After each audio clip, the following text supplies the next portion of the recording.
Bueno, muy buenas tardes, compañeros, amigos. Aquí estamos reunidos para escuchar el debate entre el amigo Ricardo Morales, ¿verdad? Y el amigo León. Bueno, primero que todo, muy buenas tardes. Yo soy León Salas, soy joven católico, me congrego en la parroquia donde nací y me crié y voy a exponer la doctrina católica que tiene que ver con la iconografía y con la comunión de los santos.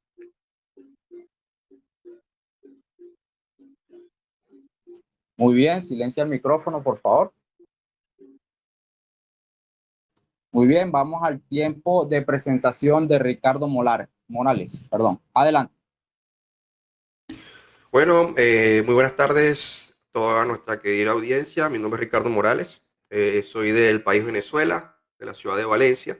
Y bueno, vengo aquí a debatir con nuestro amigo católico el tema de la veneración o culto a las imágenes de las personas fallecidas, si es una doctrina bíblica, si es una doctrina cristiana, algo que enseñaron los apóstoles del Señor Jesucristo. Ese va a ser el tema centrado en el que vamos a exponer o hacer este debate. Y bueno, y que sea el público que saque las conclusiones, porque este debate no va a ser, obviamente, para que él crea lo mismo que yo o para que yo crea lo mismo que él, sino es para que sea de edificación para los que nos escuchan y sean las personas que saquen sus conclusiones de quién está enseñando la verdad ajustada a la palabra de Dios, que son las Santas Escrituras. Y bueno, paso palabra. Bueno, primero que todo, muchas gracias por permitirme la oportunidad de exponer la postura católica en este conversatorio.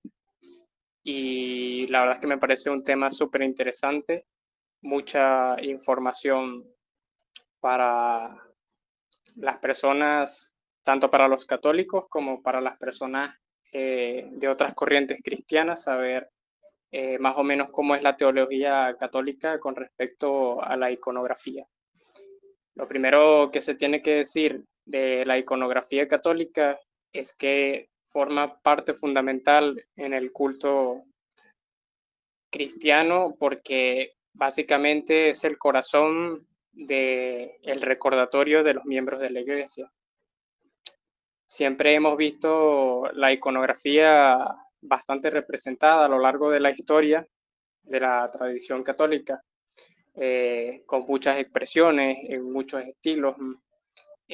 Todos los patriarcados de Occidente tienen una rica herencia con respecto a la iconografía cristiana.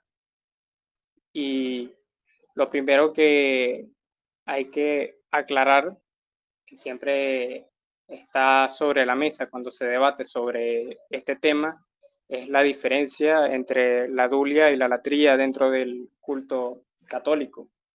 Debido a que los católicos solemos hacer esta distinción al momento de exponer la doctrina, ya que es el punto clave para tratar el tema de la diferenciación entre la dulia y la latría.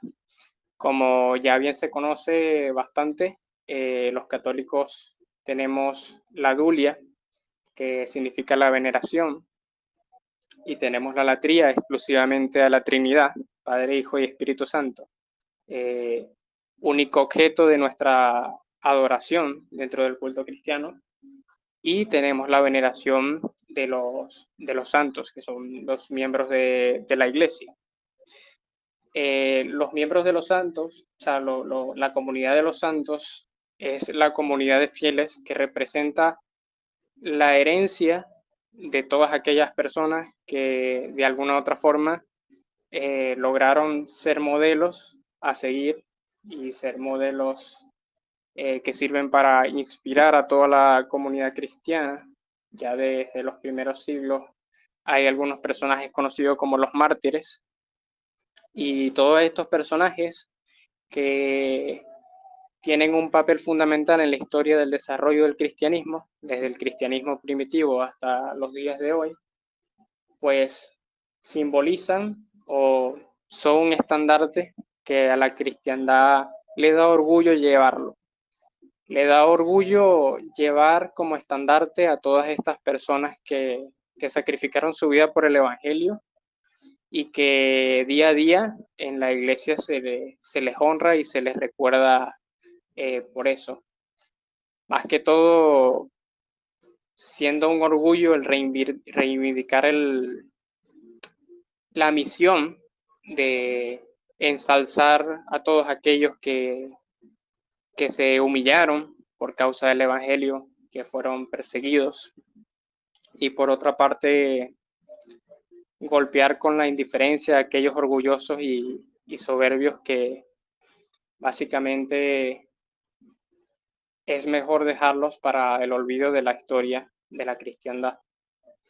Ese es el pilar fundamental en el cual se fundamenta la iconografía de los santos y porque forman parte fundamental dentro de la comunidad cristiana católica, ya que ellos están predeterminados como figuras inspirativas para toda la comunidad.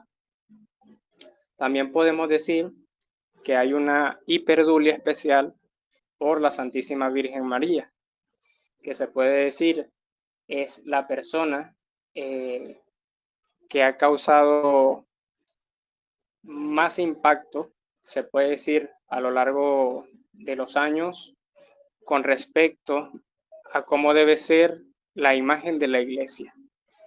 En la figura de María, la Iglesia Católica encuentra una imagen de la iglesia, una imagen de lo que debería representar cada fiel, debido a que María es el modelo perfecto de obediencia y de aceptar la voluntad divina en aquella corta intervención que tiene en la Santa Escritura, debido a que María es conocida por no tener muchas intervenciones en la Santa Escritura, pero la poca que tiene es bastante sólida cuando dice aquel que se haga tu voluntad y no la mía. Soy la esclava del Señor, representa una sumisión total a la voluntad del Padre, y ella junto con los demás santos sigue representando ese orgullo católico por recordar a todos los miembros de la iglesia. Hay un concepto muy interesante que nos puede servir de crecimiento para entender la doctrina católica, que es la comunión de los santos. Va sumamente relacionada a la iconografía, ya que en la iconografía se representa mucho la comunión de los santos. En la teología de la tradición católica tenemos 3 elementos que representan una misma iglesia, pero se les diferencia debidamente como 3 grandes categorías de miembros. La primera gran categoría es la iglesia militante, y se le llama militante porque los fieles que estamos aquí en tierra, en la lucha constante contra el pecado y el mal, pues estamos en un estado de militancia. Tenemos la iglesia triunfante, que es la iglesia que ya está en el cielo. Ese es el punto importante que calza directamente con la comunidad de los santos, porque ellos se representan dentro de la tradición católica como la iglesia triunfante, es decir, esa iglesia que ya está junto a Dios, que ya está cerca de la presencia de Él y ya está en un estado de victoria. Ya la muerte no afecta a estos miembros y ellos se encuentran en la mayor plenitud. Y por último, tendríamos la iglesia purgante, que son aquellos miembros de la iglesia militante que han partido ya, pero no están en la presencia de Dios porque están pasando por un estado de purificación. Mientras estén pasando por ese estado de purificación, evidentemente todavía no están en la presencia directa de Dios. Pero esos 3 elementos, tanto la iglesia militante, los que estamos aquí, los que ya han triunfado y los que están purgando, formamos parte de un solo cuerpo, que es el cuerpo de Cristo. Esta teología se conoce como la teología mística, la teoría del cuerpo místico de Cristo, donde representamos el cuerpo del Hijo de Dios tiene como miembros a su iglesia. Esto lo podemos ver en distintos pasajes de la Escritura, que bastante bien nos recalcan como a veces como piedras que construyen, que conforman parte de un gran templo divino, o a veces como los miembros de un cuerpo cuya cabeza es Cristo. Y básicamente esta teología nos permite entender cómo es que esas tres facciones que conforman una iglesia, tanto la militante como la triunfante y la purgante, forman parte de un mismo cuerpo y por ende se encuentran en comunicación constante. Muchas veces hemos oído decir aquella frase que dice ha muerto en Cristo. Eso para los católicos tiene un significado bastante profundo, porque morir en Cristo significa unirse, desligarse del mundo para unirse a este cuerpo perfecto que Dios, digamos, resucitó y que ha elevado a toda gloria. Y significa, en el significado profundo, que el cuerpo, a pesar de que tiene muchos miembros, sigue siendo un solo cuerpo y sigue estando en una comunicación constante. Es por eso que los miembros de la iglesia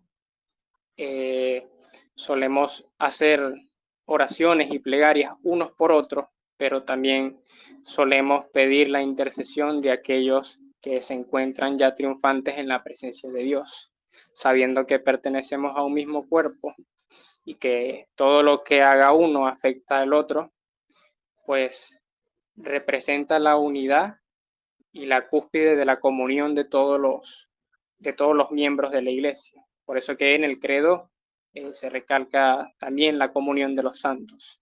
Y muchas veces que solemos explicar esto, se suele más que todo malinterpretar.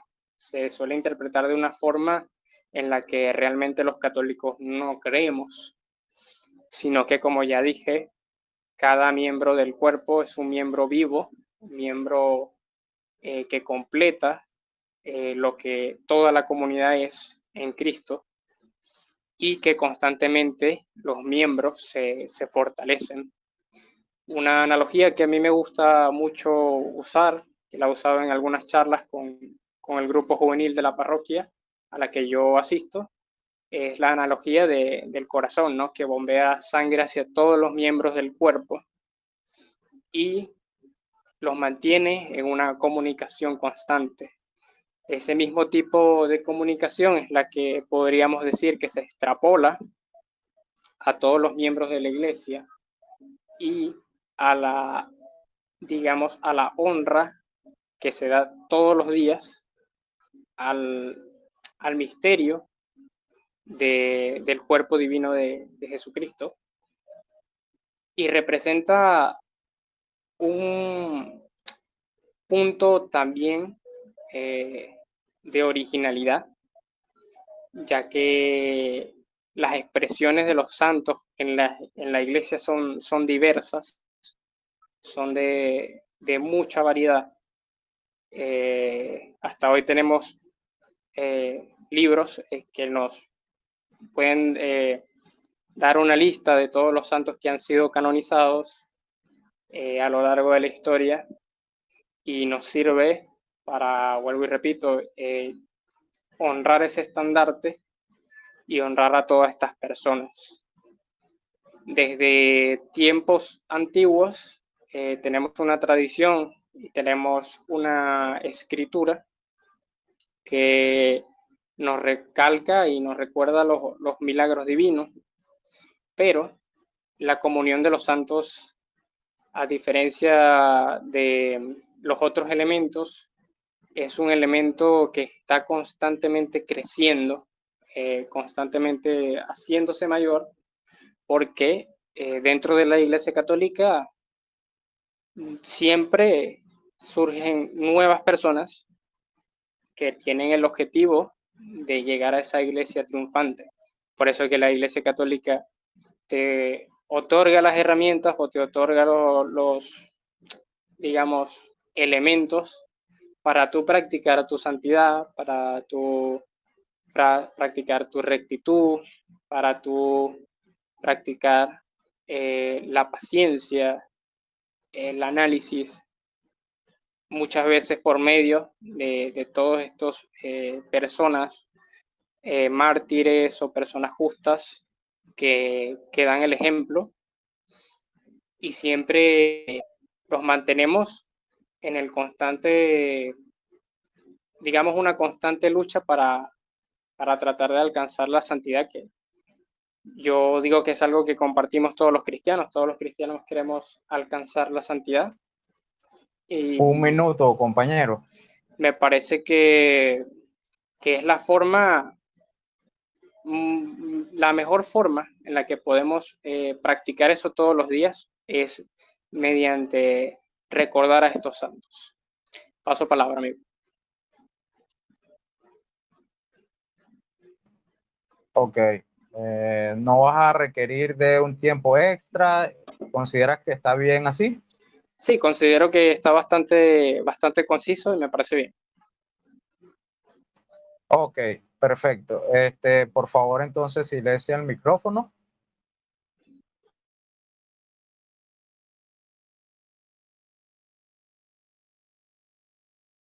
Entonces vamos al tiempo de exposición de Ricardo Morales. Ricardo, ¿estás listo? Sí, sí, ¿me escucho bien? Excelente. Sí. Adelante, compañero. Bueno, Adelante. vamos rápidamente. Bueno, me avisa cuando pongas play. Me avisa. Listo, Listo, adelante. dale.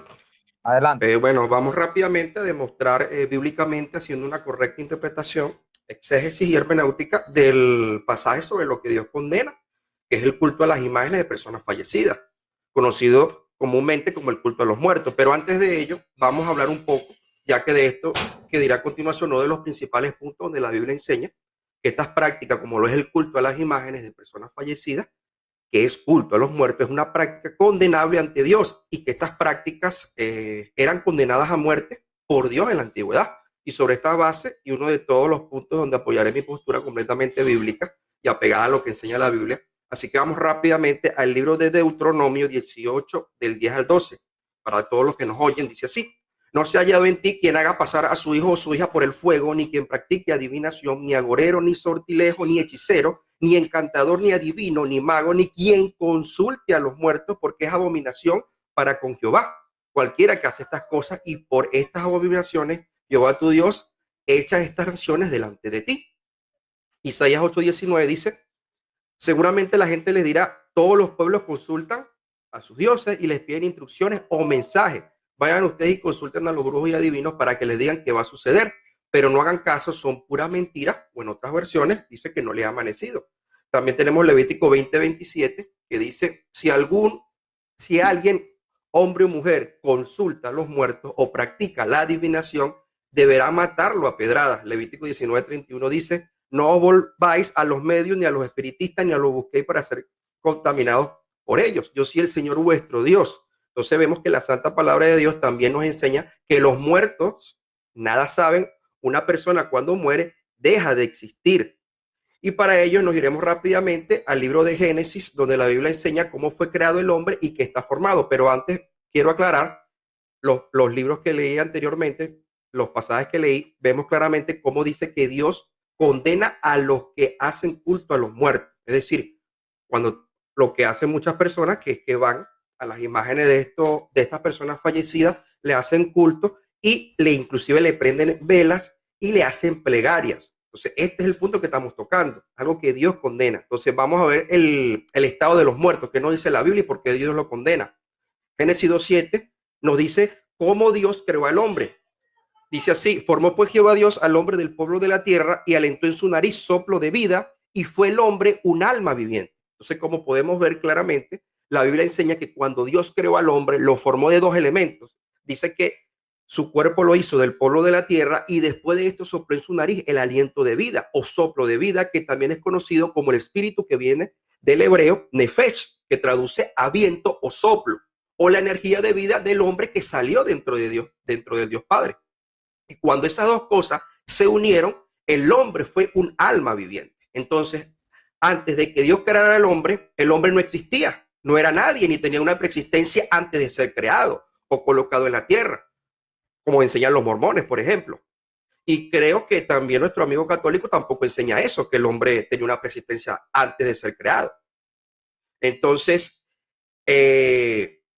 sabemos que por la raíz del pecado, ¿verdad? Fue el hombre que le llegó la muerte, porque Dios no creó al hombre para que el hombre muriera. Dios creó al hombre para que el hombre viviera para siempre, pero a raíz del pecado, el hombre muere. Lo dice el libro de Ezequiel 18:20. Dice que el alma que pecara, es decir, la persona que pecara, porque eso es lo que significa el alma, es una persona viva. Es la unión entre el cuerpo y el aliento de vida, que es el espíritu. Dice que el alma que pecara, esa morirá. Aclarando todo esto, ¿qué pasa con el hombre al momento de morir? Esto es muy importante que lo tengan en cuenta, porque esto es un punto fundamental para poder entender sobre el estado de las personas al fallecer y el por qué Dios condena la práctica del culto a las imágenes de las personas muertas, o sea, culto a los muertos. Veamos el libro de Eclesiastés 12:7, dice: y el polvo vuelve a la tierra como era, y el espíritu, que es el aliento de vida, vuelve a Dios al que lo dio. Entonces, aquí vemos claramente que el hombre cuando muere deja de existir, vuelve al mismo grado de inexistencia que tenía antes de ser creado. El cuerpo vuelve al polvo, ¿verdad? Como era, y el aliento de vida, que es ese espíritu que salió de Dios, vuelve nuevamente adentro de Dios, que fue el que lo dio. Y el estado de la persona llega a estar sin ningún tipo de conciencia. Es decir, esa persona muerta no tiene ningún tipo de conciencia ni actividad. Es decir, como lo era antes de ser creado. Así, una persona que no existía, no existía. Y si Dios le dice que va a volver al mismo estado que tenía, es porque ya esa persona no va a existir más. Entonces, Eclesiastés 9:5 no deja claro eso. Dice: porque los que viven saben que han de morir, pero los muertos nada saben, ni tienen más paga, porque su memoria está puesta en el olvido. También su amor y su odio y su envidia fenecieron ya, y ya nunca más tendrá parte en todo lo que se hace debajo del sol. Dice: y todo lo que te viniera a la mano hacer, hazlo según tu fuerza, porque al Seol, donde vas, no hay obra ni trabajo, ni ciencia ni sabiduría. Entonces, la Biblia enseña que los muertos resucitarán para vida eterna. Es en la resurrección, en la venida del Señor. Es en ese momento donde resucitarán y las personas podrán otra vez nuevamente a tener conciencia de sí. Incluso la Biblia nos enseña que el mismísimo Dios, no estamos hablando de una persona que se le ocurrió decir eso, no, fue el mismísimo Dios, le dice a Adán que cuando él pecó, que volvería al mismo polvo de la tierra, como era, es decir, que pasaría al mismo grado de inexistencia que tenía antes de ser creado. Vamos a leerlo. Génesis 3:19 dice: y te ganarás el pan con el sudor de tu frente hasta que vuelvas a la misma tierra de la cual fuiste sacado, porque polvo eres y al polvo volverás. Palabras del mismísimo Dios. Entonces, como podemos ver, Dios fue claro y dijo la verdad a Adán: volvería al polvo como era antes de ser creado, es decir, dejaría de existir. Otro punto importante es que esto no solo lo enseña el Antiguo Testamento, porque muchos creen o enseñan que según era la creencia de los judíos con referente al estado de los muertos. Y eso es una gran falacia, porque como ya vimos, Dios mismo le dijo que volvería al mismo grado de inexistencia que tenía antes de ser creado. Entonces, Juan 5, en 5 del 28 dice: no os maravilléis de esto, porque vendrá la hora cuando todos los que están en los sepulcros oirán su voz, y los que hicieron lo bueno saldrán a resurrección de vida, mas los que hicieron lo malo a resurrección de condenación. Aquí podemos ver claramente este pasaje, que no existe una vida después de la muerte, es decir, sino que existe una vida después de la resurrección, y que cada quien recibirá su paga.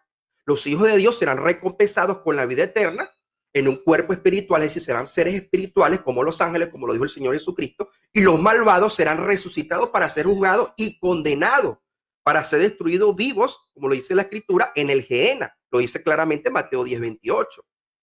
Así que los hombres, cuando mueren, como dice en los pasajes que cité anteriormente del Antiguo Testamento, dejan de existir. No hay obra, ni trabajo, ni sabiduría en el Seol, es decir, el sepulcro, ya que eso es lo que significa la palabra hebrea Seol.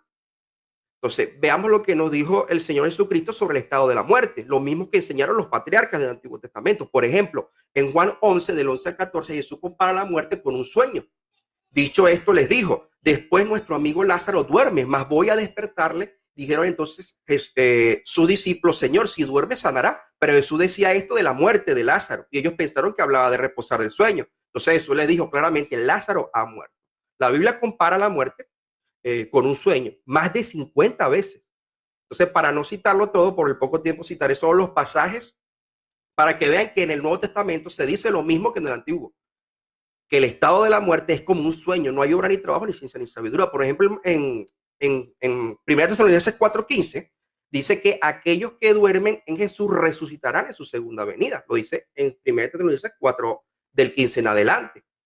Dice porque lo cual os decimos esto en palabra del Señor, que nosotros los que vivimos, que habremos quedado hasta la venida del Señor, no precederemos a los que durmieron, porque el Señor mismo con voz de mando y con voz de arcángel y con trompeta de Dios descenderá del cielo y los muertos en Cristo resucitarán primero. También tenemos el pasaje de la hija de Jairo en Marcos 5:30, donde también habló de lo mismo el Señor Jesucristo, de que la muerte es como un sueño de inconsciencia total, es decir, no hay otra vida o actividad después de la muerte en algo más allá. A todos nos ha pasado que muchas veces cuando estamos muy agotados y nos quedamos dormidos profundamente sin tener ningún sueño ni nada, y de repente nos despertamos y ya es de día y pensamos que el tiempo pasó rápido. Así mismo es el estado de la muerte, una inconsciencia total, como lo dice claramente los pasajes que he citado. Y también en el libro de 1 Corintios 15 habla cómo serán esos cuerpos espirituales glorificados e incorruptibles que tendremos en el momento de la resurrección, y sobre el sueño de la muerte y qué tiempo será, y no como dicen muchos, que es en el momento de morir, sino que será después de la resurrección, en la venida del Señor. Dice así.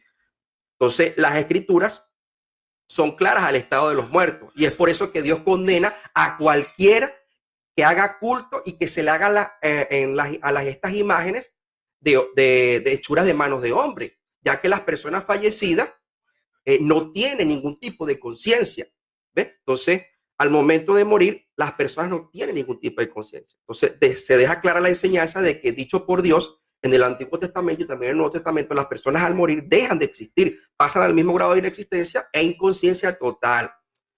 Así que de todo lo explicado y expuesto y también lo que expuso nuestro amigo, de mi persona, ustedes los oyentes sacarán sus propias conclusiones. Entonces seguimos, vamos a leer lo que dice el libro de 1 Corintios 15:20. Dice: mas ahora Cristo ha resucitado de los muertos, primicia de los que durmieron es hecho. Porque por cuanto la muerte entró por un hombre, también por un hombre la resurrección de los muertos. Porque así como en Adán todos mueren, también en Cristo todos serán vivificados. Pero cada uno, dime lo que dice aquí, cada uno en su debido orden.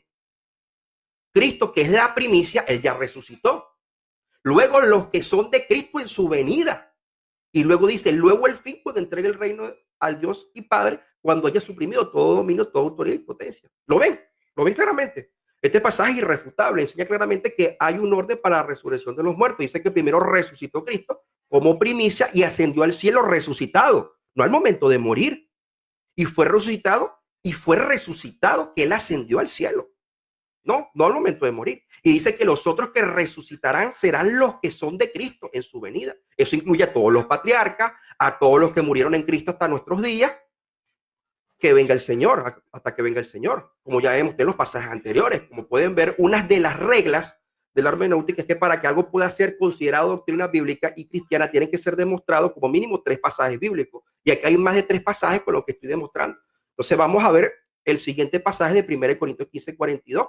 Habla sobre la resurrección de los muertos y dice claramente Pablo aquí, parafraseando para no citarlo todo, que dice que se siembra corrupción, ¿verdad? Se siembra cuerpo corrupto y resucitará cuerpo en incorrupción.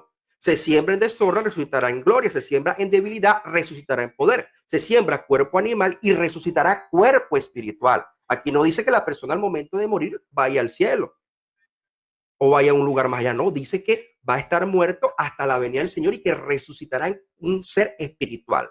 Entonces vamos a leer claramente, vamos a leer un poquito más abajo el pasaje, vamos a ver.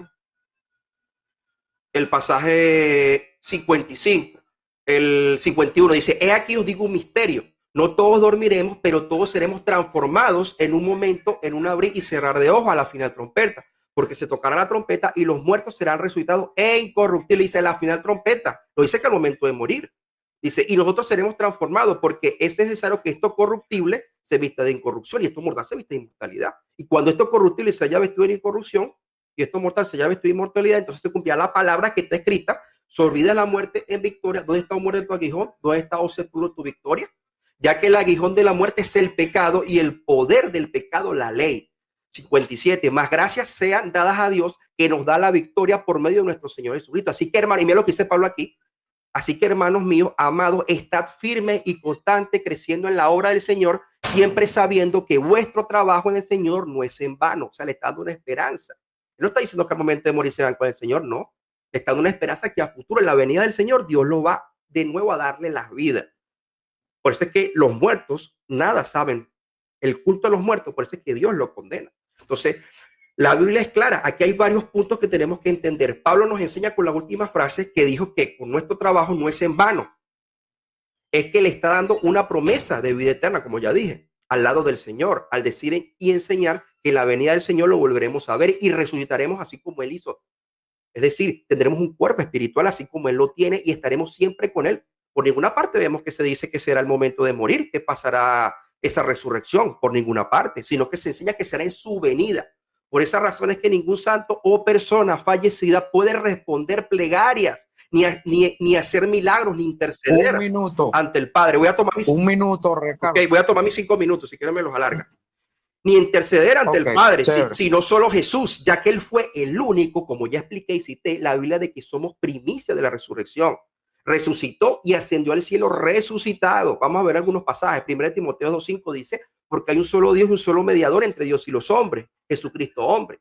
Allí lo vemos muy claro. El único intercesor o mediador entre Dios y los hombres es Jesucristo. Así que es a Él al que se debe dirigir todas nuestras oraciones, porque Él es el único que resucitó de entre los muertos y está en el cielo intercediendo ante el Padre por nosotros. Y para que los que dicen que la palabra intercesor y mediador no es lo mismo, le invito a que se vaya a un interlineal del griego y se da cuenta que la palabra griega en el diccionario Strong, para que lo busquen, no anoten, numeral 3316, usa la palabra griega mesites y significa mediador, reconciliador, intercesor. Significa lo mismo. Entonces vamos a seguir leyendo otros pasajes, por lo menos Juan, donde se demuestra que Jesús fue el único que resucitó y ascendió al cielo resucitado. Miren, Juan 20:15 dice, Jesús le dijo, mujer, ¿por qué lloras? ¿A quién buscas? Ella, pensando que era el hortelano, le dijo, Señor, si tú me has llevado, dime dónde lo has puesto y yo lo llevaré. Jesús le dijo, María, volviéndose a ella, le dijo, Raboni, que quiere decir maestro. Jesús le dijo, no me toques porque aún no he subido a mi Padre. Ve a mis hermanos y dile, subo a mi Padre y a vuestro Padre, a mi Dios y a vuestro Dios. Jesús fue ascendió al cielo resucitado, no al momento de morir. Hechos 1, hablando, para no citarlo, de cuando los apóstoles vieron ascender al Señor, que los ángeles les dijeron que a ese mismo hombre que vieron subir, ese mismo hombre descenderá del cielo y volverá otra vez. Y los apóstoles que vieron a Jesús subir al cielo eran Pedro, Juan, y él nombra a todos los apóstoles.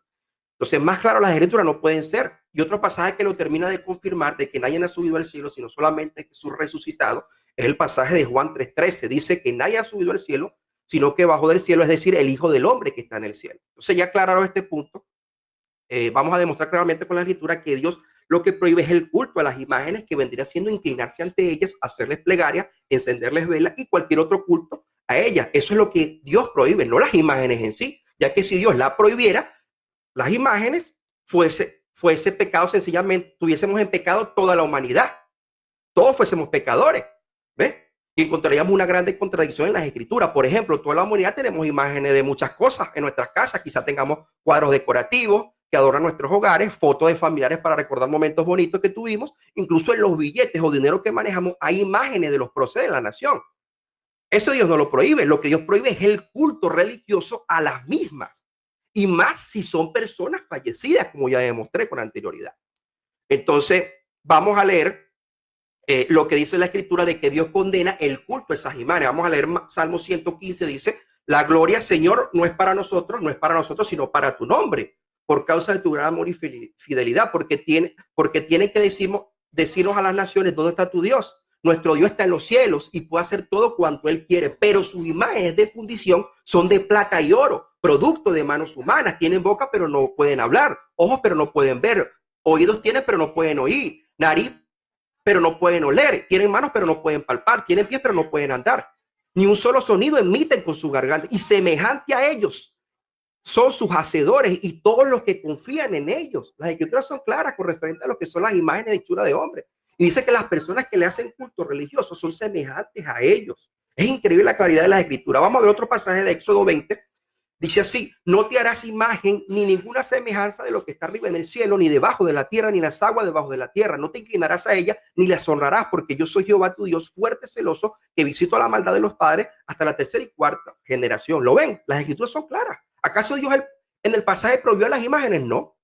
Como ya demostré anteriormente, si fuese así, todos fuésemos pecadores y la Biblia se contradijera. Lo que Dios prohíbe es el culto religioso a ellas. Eso es lo que Dios condena, ya que ellas no tienen poder para hacer nada, solo Dios, y más si son imágenes de personas fallecidas, menos, ya que como demostré, los muertos no saben nada, dejan de existir al momento de morir, hasta que vuelven a ser resucitados en el futuro, en la venida del Señor. Incluso Dios mandó a hacer una serpiente de bronce a Moisés para que le levantaran en alto y para que todo aquel que la viera fuese curado de las mordeduras de serpiente, y tuvo un propósito, no para que le hicieran culto sagrado y religioso. Y aún así los israelitas siglos después le empezaron a hacer culto religioso y Dios la mandó a destruir. Por lo menos en 2 de Reyes 18:4 dice: quitó los lugares altos, derribó los pilares sagrados y cortó acera, y también hizo pedazos a la serpiente de bronce que Moisés había hecho, porque hasta aquellos días los hijos de Israel le quemaban incienso haciéndole culto y se le inclinaban y la llamaban Neshustán. ¿Lo ves? Isaías 42:8. Un minuto. Yo soy Jehová, ese es mi nombre, mi gloria. Un minuto. No se la doy a nadie, y ni doy alabanza que pertenece a imágenes esculpidas. Entonces, rápidamente, antes que termine mi punto, ¿usaban acaso los primeros cristianos imágenes para adorar a Dios? En ningún momento. El libro sobre la historia del cristianismo, lo invito a que lo busquen. Los cristianos primitivos se habrían horrorizado ante la simple idea de colocar imágenes en las iglesias y hacerles culto religioso, y habrían visto como un acto idolátrico que alguien se inclinara ante ellas o les orara e hiciera plegarias. Algunos dicen que el hecho de que los primeros cristianos empleaban imágenes en el culto está más allá de toda duda. Asegura, por ejemplo, la Enciclopedia Católica: las catacumbas cristianas son auténticas galerías de arte cristiano antiguo. Incluso habían figuras mitológicas adornando las cámaras sagradas de oración y el entierro. Entonces, las imágenes más antiguas se han descubierto en estas catacumbas o pasajes subterráneos, son del siglo III, es decir, 200 años después de la muerte de Jesús. Ok. Tiempo. Ok, paso palabra. Bueno, si puedes silenciar el micrófono, por favor. Excelente. Bueno, entonces ahora pasamos a la sección de refutación. Tenemos 3 tiempos de 4 minutos de refutación para cada uno, iniciando con el amigo León. Ya te indico cuando estés listo, ¿ok? Ya va.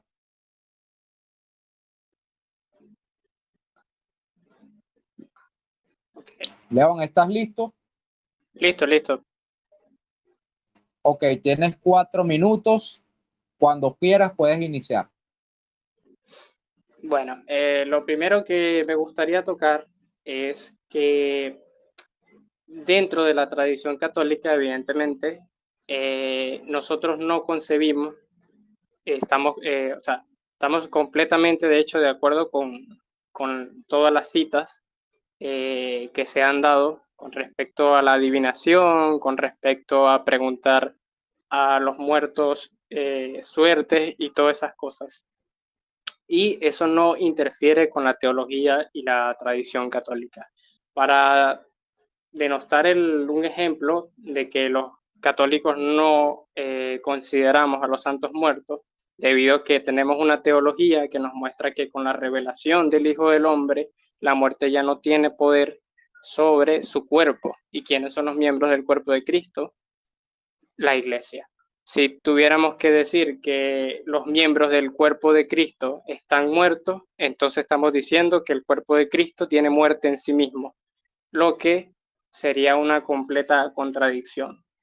Para ilustrar un poco esta teología, voy a mostrar el pasaje de Mateo 22:32, donde se expone, Jesús dice textualmente: yo soy el Dios de Abraham, el Dios de Isaac y el Dios de Jacob. No es un Dios de muertos, sino de vivos.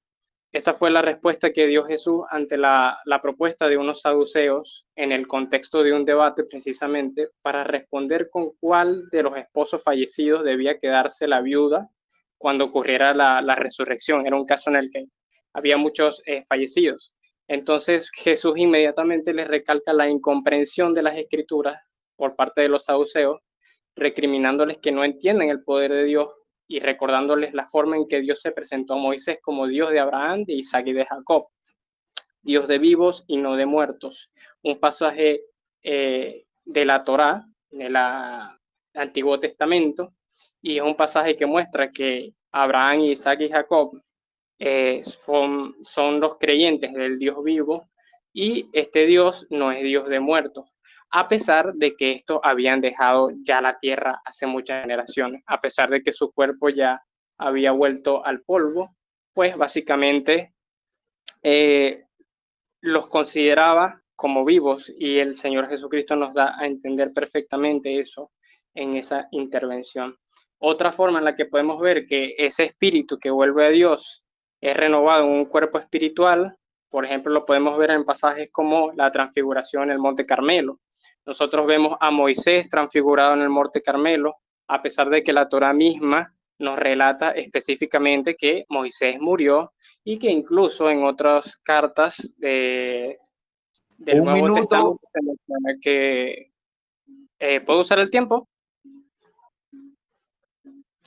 No, en este sí no hay opción a expansión. Ok, entonces vemos que a pesar de que Moisés había muerto, está, como está relatado en el Evangelio, hablando con el mismo Jesús. Finalmente quisiera decir Efesios 2, 5, 7, que dice textualmente: aún estando nosotros muertos en pecado, nos dio vida juntamente con Cristo, y juntamente con Él nos resucitó, y asimismo nos hizo sentar en lugares celestiales con Cristo Jesús, para mostrar en los siglos venideros las abundantes riquezas de su gracia en su bondad para con nosotros en Cristo Jesús. Básicamente diciéndonos que incluso los hizo sentar en lugares celestiales para que todas las generaciones venideras vieran las abundantes riquezas de la gracia. Hasta ahí. Paso palabra. Ok. Solamente para aclarar, este es un tiempo de refutación, ¿verdad? Van a haber 3 tiempos de refutación de 4 minutos. Este es tu primer tiempo. Quizás para el siguiente pudieras continuar, ¿ok? Ok, perfecto. Bueno, tengo que pedirte que silencies por favor tu micrófono. Ok, viene entonces el primer tiempo de refutación de Ricardo Morales. Indícame por favor si estás listo. Listo. Adelante, pues, adelante. Bueno, y por lo último, antes de refutar lo primero que él dijo, él dice que, citando el pasaje de el libro de Juan, cuando Jesucristo hablaba de que Dios no es un Dios de muerte y no de vivo, por eso es que me importa leer el contexto. Cuando nosotros leemos el contexto de ese pasaje, Jesucristo está hablando de cómo seremos cuando resucitemos. Porque aquí Jesucristo en el contexto, si lo vemos, no lo voy a citar todo porque por el tiempo, pero si vemos el contexto, vemos que aquí Cristo le están diciendo que, hablando de la resurrección de los muertos, y le dice que le pone el ejemplo de una mujer que tiene varios maridos y le dice, con quién se casará en el día de la resurrección. Como Jesucristo sabía la trampa que le estaba poniendo, Jesucristo le dice que equivocados estaban en las escrituras y del poder de Dios, porque la resurrección ni se casan ni se dan en casamiento, sino que serán como los ángeles que están en el cielo. ¿Ves? Acerca de la resurrección de los muertos. ¿Ves? Aquí Cristo no está hablando de que las personas estando muertas van a seguir vivas. Cristo no está diciendo eso por ninguna parte. Dice, yo soy el Dios de Abraham, y eso no han leído que se le fue dicho por Dios, yo soy el Dios de Abraham, el Dios de Isaac, el Dios de Jacob. Dios no es Dios de muertos, sino de vivos. Al oír esto, las multitudes estaban atónitas de su doctrina. Pero aquí no estaba hablando de que las personas muertas iban a seguir estando vivas, ¿no? Yo estaba hablando de una promesa de la resurrección de los muertos. Ahora, él citó, hablando de otros puntos que él citó en su exposición, él dijo que la iglesia triunfante que está en el cielo, y eso es totalmente falso, ya que la Biblia no enseña que nadie haya muerto en Cristo está en el cielo. Más bien todo lo contrario, por lo menos en 1 Tesalonicenses 4:15 dice que en su venida los muertos en Cristo resucitarán primero y seremos arrebatados juntamente con Él para estar siempre con Él. No dice que ya estaban en el cielo. Así que, punto a mi favor. 1 Corintios 15:20, Pablo dice claramente que los muertos seremos resucitados, que ya Cristo resucitó como primicia y luego los que son de Cristo en su venida. Así que refutado también por esa parte. ¿Ves? Él también citó, dice que habló, Juan 3:13 también dice que nadie subió al cielo sino el que descendió del cielo, el Hijo del Hombre que está en el cielo. ¿Ves? Y también citó en la transfiguración de Jesús. Y cuando vemos el contexto, por eso es importante leer el contexto, ¿verdad?, del pasaje, vemos claramente que ellos vieron una visión, vieron a Jesús glorificado y Jesucristo todavía no estaba glorificado. Jesucristo fue glorificado, fue el momento que resucitó. Y ellos vieron una visión de Moisés y Elías resucitados junto al Señor glorificado. Porque como él ya bien lo sabe y lo citó, y ahí se dio jaque mate, Moisés había muerto. ¿Ves? Entonces ahora mismo se dio, y cuando Jesucristo termina la transfiguración, le dice, no contéis la visión a nadie hasta que el Hijo del Hombre sea resucitado, dijo el Señor Jesucristo. Visión. ¿Qué fue lo que vieron ellos? Una visión del futuro. Vieron a Moisés y a Elías resucitado y a Jesucristo glorificado junto con él.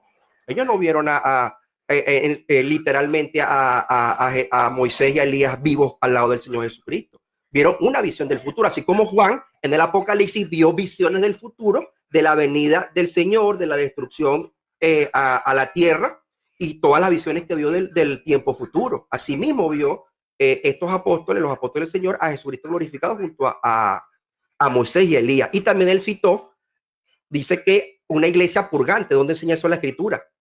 Cuando la Biblia enseña que cada quien recibirá su paga en Juan 5:28 al momento de resucitar, unos para vida eterna y otros para condenación eterna. Es después de la resurrección que cada quien va a recibir su paga, no al momento de morir. Así que completamente refutado todos esos puntos que él dio en su intervención. Paso palabra. Muy bien. Voy a pedirte que por favor silencies tu micrófono. Excelente. Entonces vamos a pasar al segundo tiempo de refutación o refuerzo del amigo León. León, cuando me indiques que estás listo, accedemos. Ok, listo. Adelante, compañero. Ok, vuelvo a recalcar que la resurrección que plantea nuestro compañero Ricardo obedece a una forma de concebirlo lineal. Para la tradición católica, esa forma de resurrección no es lineal. Por eso nosotros tenemos la Eucaristía, donde nosotros pasamos a formar parte de ese cuerpo, que es ese cuerpo, el de Cristo, el que ya está resucitado y nosotros resucitamos en él. Hay un pasaje muy famoso también en la resurrección de Lázaro, cuando ya llegan y evidentemente Jesús le dice que Lázaro está dormido, pero también sabemos que con la revelación del Hijo del Hombre, y está en los versículos anteriores, vemos que confrontan al Señor diciéndole, sí, nosotros sabemos que Él va a resucitar en el día cuando llegue la resurrección de los muertos. Y es ahí cuando Jesús le dice, yo soy la resurrección de los muertos, el que cree en mí no muere. Y es efectivamente así como la tradición católica lo cree. Estas personas no están muertas. Es una forma de entenderlo que obedece a una resurrección, a una concepción de la resurrección lineal. Es como que ahorita no ha pasado y va a pasar después. Mientras que los versículos que nosotros solemos citar hablan claramente todos en un momento presente, en el momento presente de que están vivos. Es la forma en la que la tradición contempla e interpreta todos estos textos, incluso lo de las personas que permanecían durmientes, debido también a que con la revelación del Hijo del Hombre, incluso todas aquellas personas que estaban bajo el poder de la muerte ya no lo están. Incluso las que habían muerto, que no habían visto la llegada de Jesús, del Hijo de Dios, cuando el Hijo de Dios se revela, todas estas personas ya logran salvarse por el mérito, porque Jesucristo no muere solamente para salvar a las personas de esa generación. Jesucristo muere para elevar a la vida a las personas de todas las generaciones que ya habían pasado y que estaban esperando ese momento que se lograra. Efectivamente, por eso cité Efesios 2, 5, 7, que habla en presente diciendo, juntamente con Él nos resucitó y asimismo nos hizo sentar en los lugares celestiales con Cristo Jesús, para mostrar en los siglos venideros las abundantes riquezas de su gracia. ¿Para qué los está haciendo? ¿Para qué los está colocando como símbolos sentados en el cielo? Los está colocando para mostrar en los siglos venideros las abundantes gracias. Esta es la forma en la que nosotros podemos ver que toda la iglesia está viva, pero no porque haya pasado, sino que está viva por el hecho de estar en Cristo, que es el único que tiene poder para estar vivo. Queda un minuto. Y es precisamente que por eso los católicos se unen al cuerpo de Cristo, porque el cuerpo de Cristo es la vida. Y todos los que estén en Él, en tiempo presente, ya no pueden morir porque forman parte de su cuerpo. Paso palabra. Perfecto. Debo pedirte que silencies por favor el micrófono, amigo. Muy bien, entonces vamos con el segundo tiempo de refutación del hermano Ricardo Morales. Cuando me indique que estás listo, le damos play. Estoy listo, más que listo. Excelente, adelante, compañero. ¿Me escucho? Sí, Dime si me escucho. Adelante. Ok, me avisa. Bueno, él dice que la resurrección no es lineal y cita el pasaje de Juan 11:25. Miren lo importante para que todos vean lo que es el pasaje en su contexto. Y esto es lo que lastimosamente hacen los católicos y muchos de las sectas, de las millones de sectas que hay a nivel mundial. Sacan los pasajes fuera de contexto. Él solamente agarra y dice, Jesús le dijo, yo soy la resurrección y la vida, el que cree en mí, aunque esté muerto, vivirá. Dice él. Pero nos lee los siguientes pasajes. Y fíjense que aquí hace una coma y dice vivirá, hablando en tiempo futuro. No dice va a vivir o va a vivir en ese momento. No, dice vivirá, hablando en tiempo futuro. Y el verso 26 dice, y todo aquel que vive y cree en mí y no morirá eternamente. ¿Crees esto? Mira lo que le dice, él cree esto. Le dijo, sí, Señor, yo he creído que tú eres el Cristo, el Hijo de Dios y que has venido al mundo. Dice, no morirá eternamente. Y cuando la palabra dice que ya la muerte no tiene potestad sobre nosotros, que antes, en los tiempos de antes, la muerte, dice la Biblia que el que pecara, lo dice Pablo en el libro de los Romanos, dice que el que pecara, dice que la paga del pecado es muerte. ¿Vea? O sea, no había salvación para nadie, pero con la muerte y resurrección de Cristo, y Cristo al haber resucitado como primicia de la resurrección, nos da la esperanza a nosotros de no morir eternamente. Por eso Pablo le dice, y se lo digo a nuestro amigo católico, es un necio. ¿Por qué es un necio? Porque Pablo, ¿verdad? Lo exhortan. Pablo exhorta, quise decir, a las personas que dice, ¿y cómo será la resurrección? Y Pablo dice, necio, no saben que lo primero se tiene que sembrar, se siembra primero la corrupción y tiene que resucitar incorruptible. Y dice Pablo que será una resurrección a un ser espiritual. Ahí Pablo no está diciendo que la persona muere y de una vez resucita, no. Dice que será en la venida del Señor, ¿verdad? Y le llama necio. Y dice que primero se siembra el cuerpo corrupto y para salir un cuerpo espiritual, que va a ser lo que vamos a hacer cuando estemos en el cielo. Vamos a ser seres celestiales. Dice, hay cuerpos celestiales y cuerpos terrenales. ¿Ves? Y no puede ser lo primero lo celestial antes que lo terrenal. Primero lo terrenal y después viene lo celestial. ¿Y cuándo va a venir lo celestial? Lo dice Pablo ahí mismo. En la venida del Señor, en la final trompeta, los muertos en Cristo resucitarán primero. Eso es lo que dice el pasaje. Así que yo no entiendo qué es lo que está diciendo este amigo. Está totalmente fuera de lo que enseña la palabra de Dios, las Sagradas Escrituras. ¿Ve? Entonces, sigue hablando más falacia y sacando pasajes fuera de contexto, como ya demostré. El pasaje que él citó de Juan 11:25 deja en claro que eso está hablando de la futura resurrección de los muertos. Ahí no está hablando de que al momento de morir sigue vivo, no. Dice, aquel que vive y cree en mí, o sea, en el Señor, no morirá eternamente. Y le dice, ¿crees en esto? Le dijo, sí, Señor, yo he creído. Entonces, más claro ni el agua. Y por eso le cité el pasaje. Yo no entiendo si se lo acabo de leer, no pues sepa que sigue repitiendo lo mismo. Le cité el pasaje de 1 Corintios 15:42, cuando dice la palabra de Dios, no mentira, 15:20, que dice que habrá un orden de resurrección. Dice, por cuanto la muerte entró por un hombre, también por un hombre la resurrección de los muertos, porque así como en Adán todos mueren, también en Cristo todos serán vivificados, pero cada uno en su debido orden. Cristo, que es la primicia, ya él resucitó, ya él está en los cielos. Y mira lo que dice aquí, y con esto se le da jaque mate luego los que son de Cristo en su venida.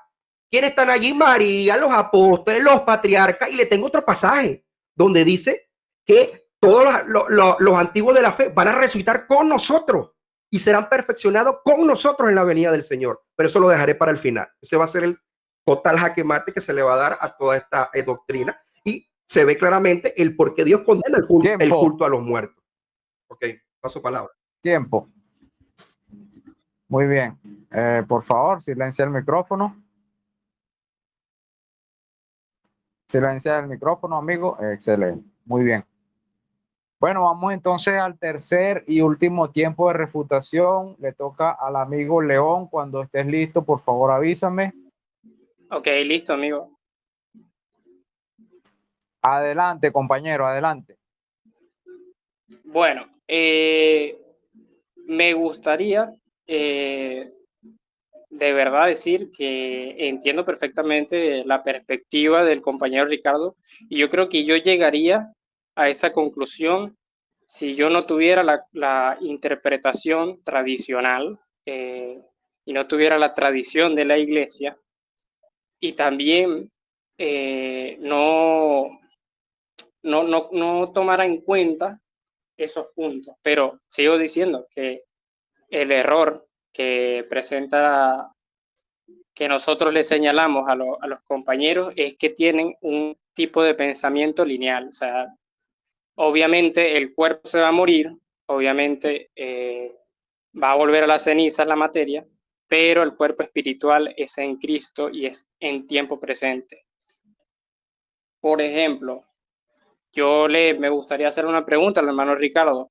Si es que las personas se van a morir y tienen que esperar la resurrección, ¿cómo es entonces que en el Evangelio, en el capítulo conocido como el buen ladrón, quien en su momento de agonía le confiesa a Jesús, Jesús, acuérdate de mí cuando comiences a reinar? Jesús le contesta, te aseguro que hoy estarás conmigo en el paraíso.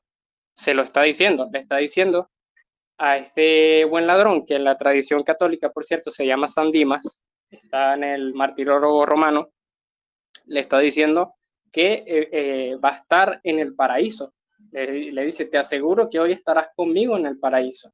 Entonces, que me explique el hermano Ricardo cómo es posible que Jesús, después de resucitar y cuando se reúne con los apóstoles en los días siguientes, días antes ya le había dicho a San Dimas, al buen ladrón, te aseguro que hoy estarás conmigo en el paraíso. Evidentemente, si queremos decir que San Dimas no está en el paraíso, entonces tenemos que decir que Jesucristo es un mentiroso y que el Evangelio está mintiendo. Porque no puede ser que Jesucristo le mienta a esta persona y de repente esté en la tierra y no esté con él en el cielo. Él tiene que estar, evidentemente, como iglesia triunfante en la presencia de Dios. Dios es omnipresente y esas almas y esos espíritus están como la iglesia triunfante en el paraíso.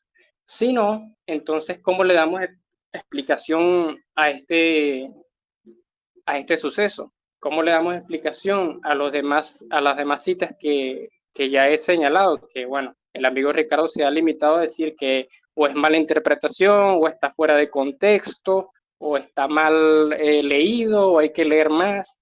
Pero no, a mí me parece que hay una correcta correlación entre un minuto y esa correcta correlación nos muestra la realidad.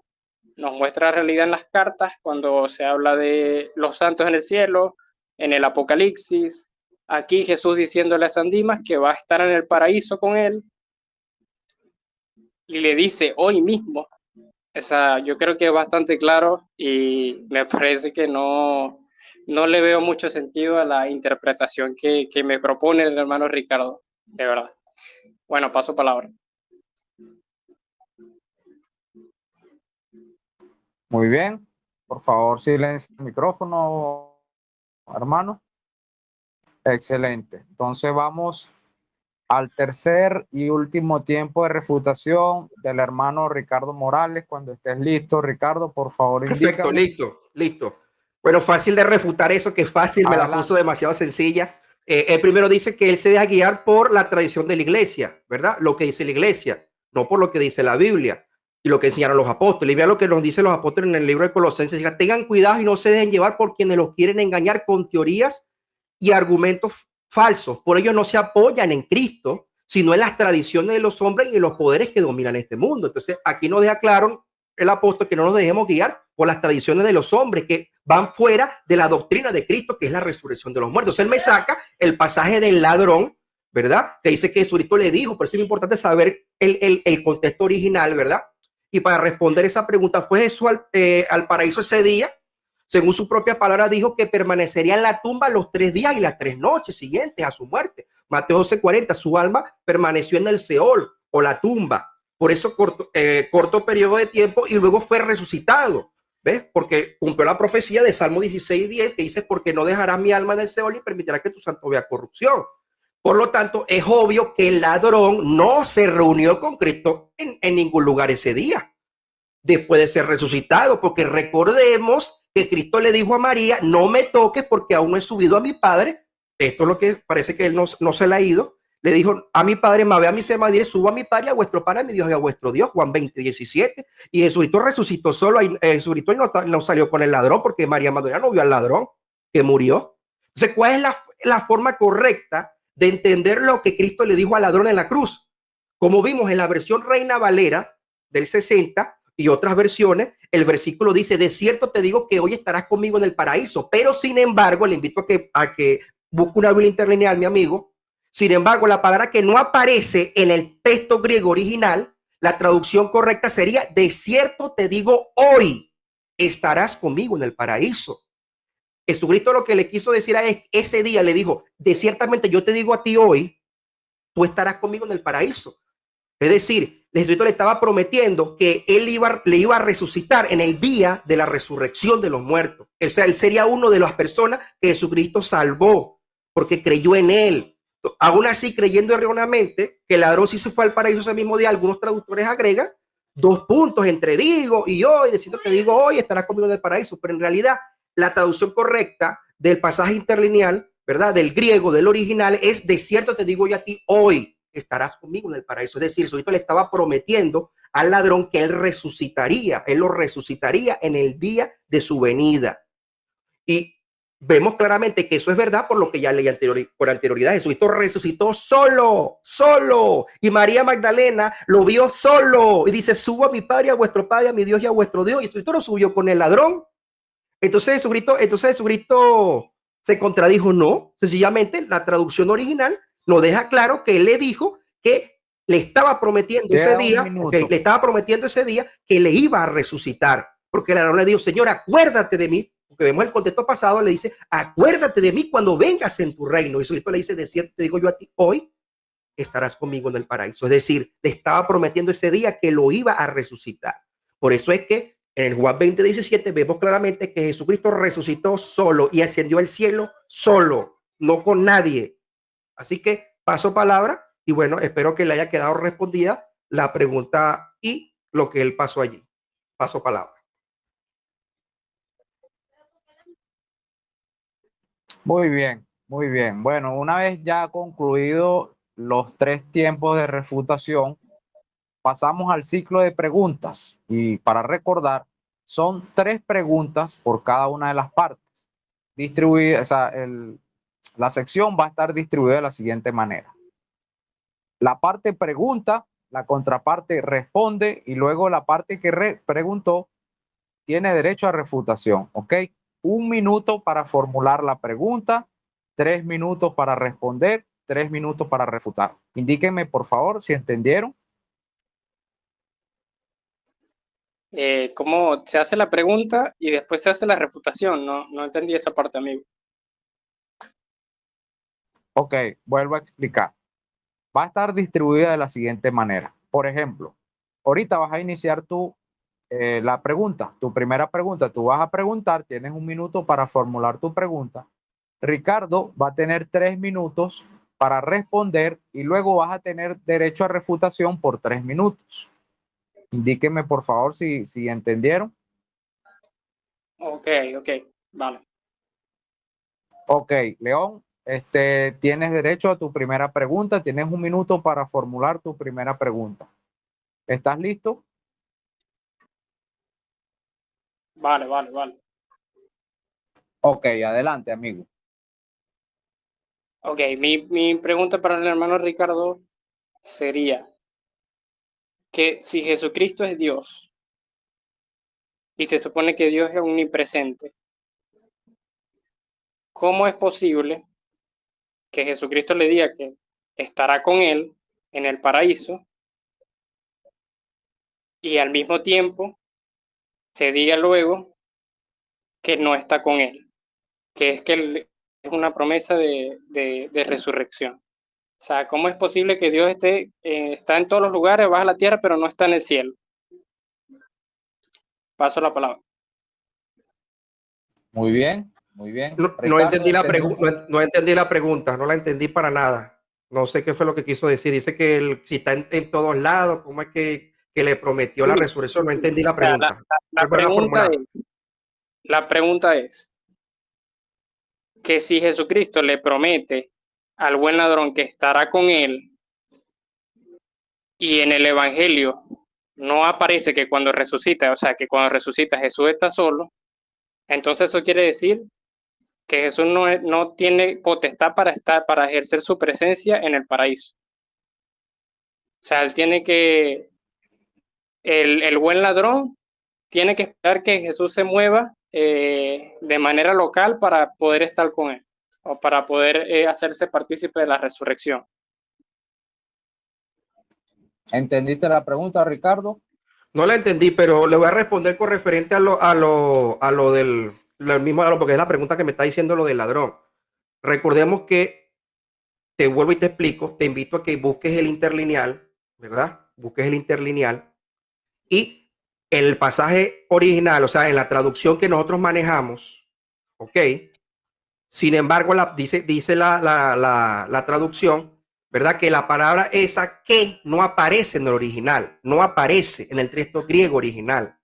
Entonces la traducción sería: de cierto te digo hoy, estarás conmigo en el paraíso. Esto le estaba haciendo una promesa, pero cuando tú lees el contexto del pasaje, Jesucristo, el ladrón le dice: Señor, acuérdate de mí cuando vengas en tu reino. Y ahí es que Jesucristo le dice: de cierto te digo hoy, porque la palabra que no aparece en el original, sino de cierto te digo hoy, estarás conmigo en el paraíso. O sea, le estaba haciendo una promesa a futuro. O sea, le estaba prometiendo ese día que estaría en el paraíso con él. Es decir, que lo resucitaría en el día posterior. Estaba respondiendo a la pregunta que él le hizo, que se acordara de él. Por eso es importante leer el contexto, amigo. Es importante leer el contexto. Y cómo sabemos que es así, que Jesucristo lo que le hizo fue una promesa. Por eso es importante saber de hermenéutica, para que tú puedas considerar algo, tienes que demostrarlo como mínimo de 2 a 3 pasajes bíblicos. Y por eso la palabra de Juan 20:17 nos dice que cuando Jesucristo resucitó y se le apareció a María, él lo hizo, ¿verdad? Solo. Y dice que ascendió al cielo solo. María no lo vio. Y el libro de Corintios, como ya lo leí, 1 Corintios 15:20, dice que hay un orden de la resurrección. Dice: Cristo como primicia ya resucitó, ya ascendió al cielo, y luego los que son de Cristo en su venida. ¿El ladrón qué es? ¿No murió en Cristo Jesús? El ladrón murió en Cristo Jesús. Entonces, ¿cuándo el ladrón va a resucitar? Pasó a estar bajo la promesa de la resurrección de los muertos, Un como lo minuto. enseñó la doctrina de Cristo, porque la doctrina de Cristo es una doctrina que él enseñó de la resurrección de los muertos, una doctrina de Cristo, bíblica. Entonces, ¿cuándo va a resucitar el ladrón? Junto con todos nosotros en la venida del Señor, así como te lo mostré en 1 Corintios 15, te lo mostré en 1 Tesalonicenses 4:11, te lo demostré en Juan 5:20. Ahí están los pasajes, hermenéutica, papá, hermenéutica. Con más de 3 pasajes bíblicos te demostré la doctrina de la resurrección de Cristo, de los muertos, perdón. Y aquí sale el texto original, no aparece la palabra que con referente a eso. ¿Qué fue lo que le dijo Jesucristo? De cierto te digo yo, hoy estarás conmigo en el paraíso. Le está haciendo una promesa de la pregunta que él le hizo. Lo va a resucitar entre los muertos. Paso palabra. Muy bien. Por favor, silencia. Perfecto. León, tienes 3 minutos para refutar. Indícame cuando estés listo. Ok, listo. Adelante, compañero. Ok, yo comprendo la perspectiva del hermano, pero me parece que aún con el original, esta típica defensa que se hace de una especie de promesa lineal no sigue el mismo, no tiene el mismo nivel de consistencia con la teología del cuerpo místico. En la teología católica, la persona, inmediatamente de que pasa a ser, se une a lo que es la revelación de Cristo resucitado, forma parte de su cuerpo y resucita conjuntamente con él en él. Como ven, nosotros no lo entendemos de una forma lineal, no tenemos esa interpretación de forma lineal, como si fueran ciclos, sino que es una interpretación que nos señala en la plenitud del momento. Es decir, aunque parezca que Jesús está en su resurrección mostrándose al pueblo, ya después que pasan los 3 días de resurrección, esta persona, el buen ladrón, forma parte de la iglesia triunfante y está en la presencia de Dios. A pesar de que Jesucristo está en la tierra, hay que recordar el misterio de la Trinidad y hay que recordar que las 3 personas divinas son de la misma sustancia divina, y esta sustancia divina es Dios. Es decir, esta persona, igual que todas las personas que ya salen del Seol, incluso hay una teología de que Un Cristo minuto. baja, predica a todos los espíritus encarcelados, es para todos. La revelación del Hijo de Dios es para todos y para que desde ese preciso momento ya la muerte no tenga poder sobre aquellos que han creído en él. Paso palabra.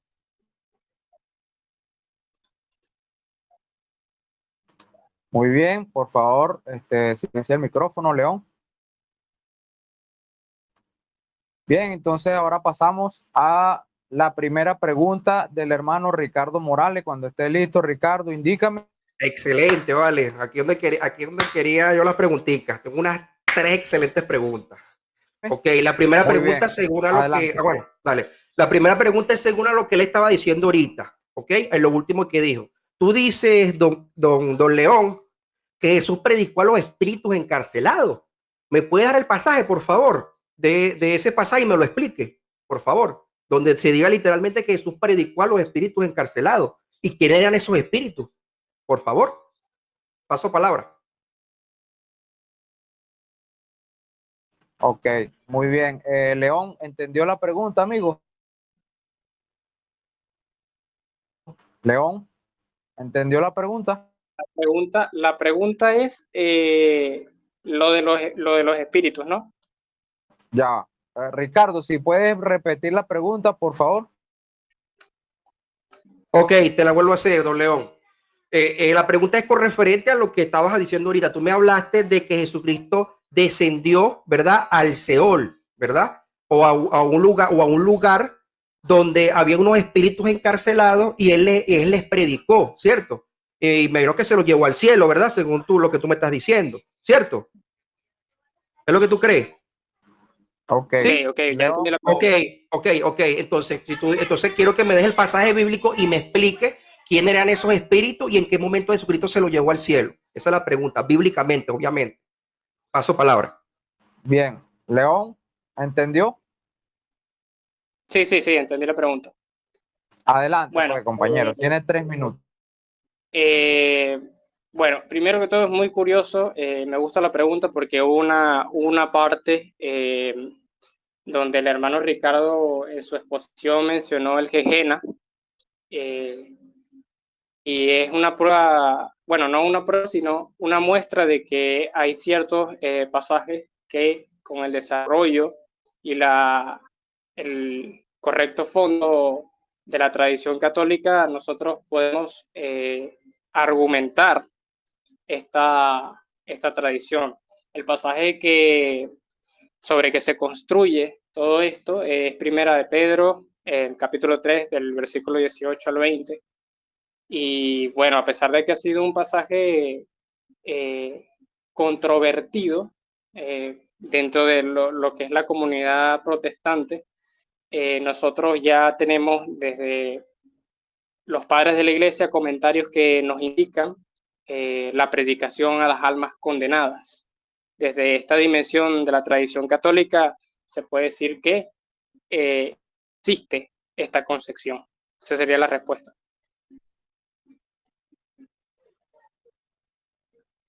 ¿Culminas con eso, León? Sí.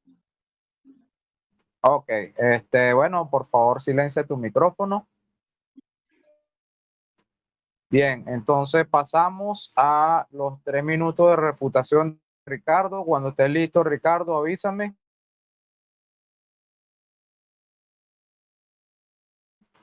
Ricardo Morales, 3 minutos de refutación. Indícame cuando estés listo.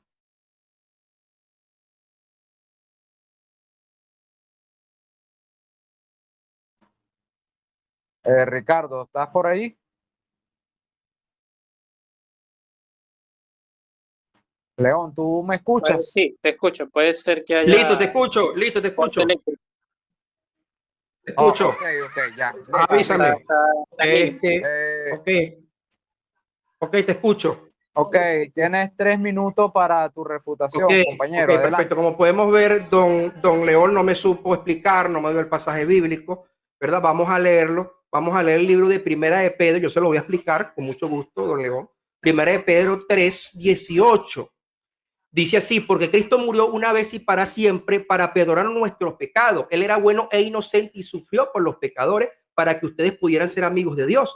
Los que mataron a Cristo destruyeron su cuerpo, pero él resucitó para vivir como un ser espiritual. Y de este modo, mira lo que dice aquí, de este modo, es decir, resucitado, fue a anunciar su victoria a los espíritus que estaban presos. Por eso es muy importante leer la traducción correcta. El interlineal, ahí no aparece que predicó, dice que anunció. O sea, anunció su victoria a los espíritus que estaban presos. Ahora la pregunta es, ¿quiénes eran estos espíritus? Bueno, la Biblia nos da la respuesta. Vamos a buscar el libro de Judas, que fue lo que hicieron estos espíritus porque están en prisión. Porque recordemos que hay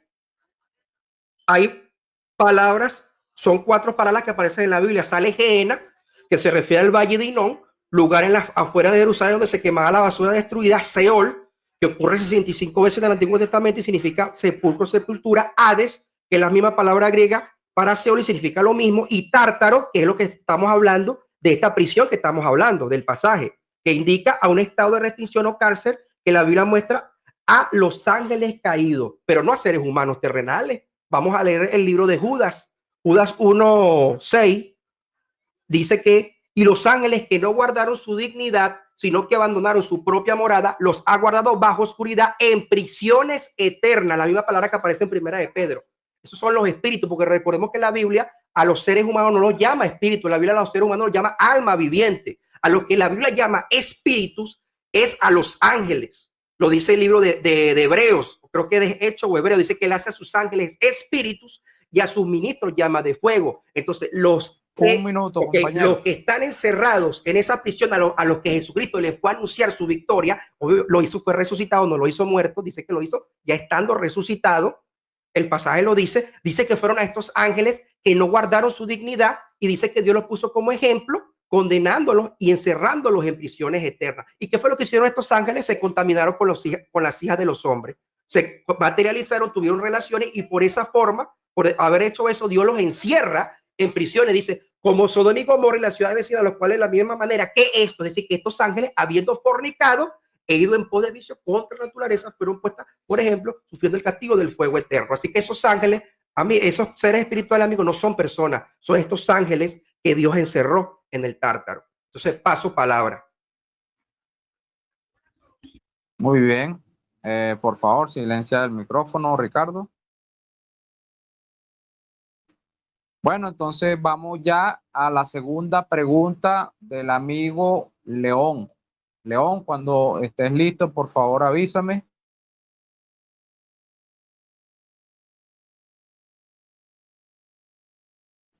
León.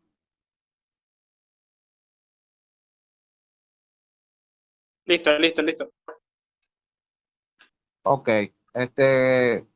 cuando quiera, compañero, adelante.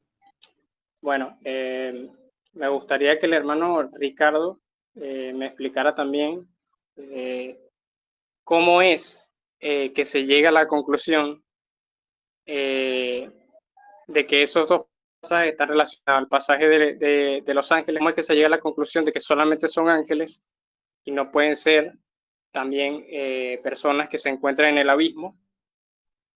Y de qué forma podemos determinar que solamente se refiere a esos elementos que son los elementos de los ángeles que fueron encarcelados. Y si estos son prisiones eternas, ¿qué sentido tiene el predicar y mostrar la revelación de Cristo para ellos?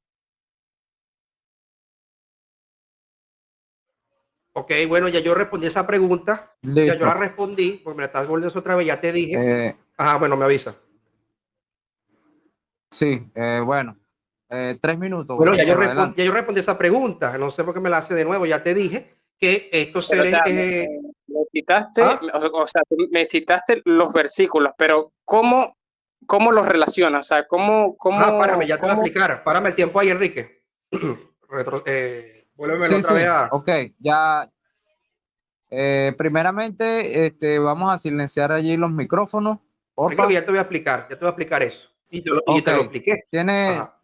Me avisa. 3 minutos, compañero, Ok, adelante, bueno, adelante. fácil, don León, porque como te expliqué, la Biblia nos enseña que los seres humanos no son considerados espíritus, los que son considerados espíritus son los seres angelicales. Lo dice el libro de, si mal no recuerdo, creo que es Hechos 1.7 o Hebreos 1.7, si mal no recuerdo, que dice que él hace a sus ángeles espíritus y a sus ministros llama de fuego. Los seres humanos son catalogados como almas vivientes, no como espíritus. Y la Biblia dice que los espíritus que estaban encarcelados, y en el original la palabra que sale encarcelado dice tártaro, no dice Hades ni Seol. Tártaro significa prisión. Y el pasaje de de Pedro 3.19 y Judas 1.6 van de la mano, porque ¿quiénes fueron los espíritus que Dios encerró? Ahí lo dice Judas 1.6. Dice, los encerró, usa la misma palabra, tártaro. Y aquí en el 1 Pedro 19 se usa la misma palabra griega, tártaro, prisión. No son de personas fallecidas, mi amigo. O como ya expliqué, las personas fallecidas no tienen ningún tipo de conciencia. Dice que están esperando el día de la resurrección. Las personas van a tener su paga y su destrucción, ¿verdad? Los que hicieron lo malo, como lo dice Juan 5.28, como lo dice el libro de Apocalipsis, que dice que los fallados del libro de la vida fue arrojado al Gehenna, al lago de fuego, para ser destruido por completo. Lo dice la palabra, ¿ves? Entonces, no hay ninguna confusión. Ahí la prisión que se está refiriendo, el pasaje está refiriendo a esos ángeles que no guardaron su dignidad. Es la misma palabra. Ahí no está hablando por ninguna parte de personas fallecidas. Y Jesucristo no fue, como te digo, si lees el original, ahí no sale la palabra predicó, dice anunció su victoria. La palabra griega que aparece allí, no aparece predicó. Lo que hizo fue demostrarle, como decir, he vencido, ¿ves? Y fue resucitado, no fue muerto, como ya te lo leí. Él fue resucitado, no después que murió, fue después que resucitó, fue que fue al Tártaro a anunciar la victoria a esos espíritus que ya se acercaban. Aguante que esos ángeles van a ser juzgados. Es lo que le estaba diciendo, prácticamente que su juicio se acercaba, porque él ya había venido y ya había resucitado, anunció su victoria, como demuestra de que él ya el juicio se venía para ellos. 1 minuto. Paso palabra. Ya creo que con eso respondí. Ok, excelente. Bueno, entonces ya después de la respuesta del hermano Ricardo, por favor, Ricardo, si puedes, silencia tu micrófono. Pasamos entonces al tiempo de refutación del hermano León. León, cuando estés listo, indícame. Listo, amigo. Adelante, tienes 3 minutos para refutar.